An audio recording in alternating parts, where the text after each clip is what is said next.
ಅಗೆಯುವ ಮರಳು ಅಡ್ಡೆಯ ಮೇಲೆ ಸಿಎಸ್ಪುರ ಪೊಲೀಸರ ದಾಳಿ, ಟ್ರ್ಯಾಕ್ಟರ್ ಜಪ್ತಿ.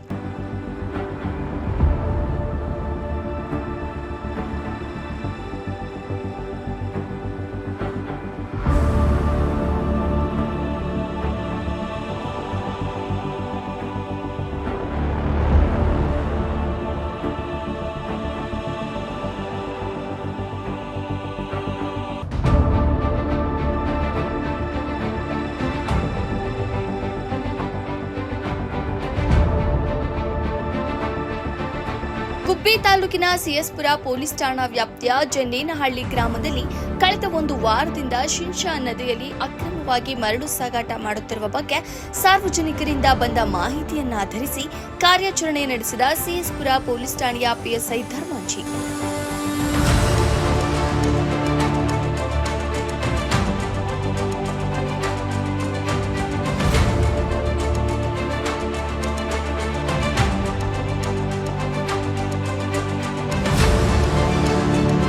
ಸಿಬ್ಬಂದಿ ಮರಳು ತುಂಬಿಸಿ ಮುಖ್ಯ ರಸ್ತೆಗೆ ಬಂದ ಸಮಯದಲ್ಲಿ ಮರಳು ತುಂಬಿದ ಟ್ರ್ಯಾಕ್ಟರ್ ಮತ್ತು ಮರಳು ಸಾಗಾಟ ಮಾಡುತ್ತಿದ್ದ ಜನ್ನೇನಹಳ್ಳಿ ಗ್ರಾಮದ ವಾಸಿಗಳಾದ ಶಮಂತಾ ಬೆನ್ ಅನಂತ ಹಾಗೂ ರವಿ ಬೆನ್ ದಾಸೇಗೌಡ ಎಂಬುವವರ ಮೇಲೆ ಪ್ರಕರಣ ದಾಖಲಿಸಿದ್ದು ವಾಹನವನ್ನ ಜಪ್ತಿ ಮಾಡಿ ವಶಕ್ಕೆ ಪಡೆದಿದ್ದಾರೆ.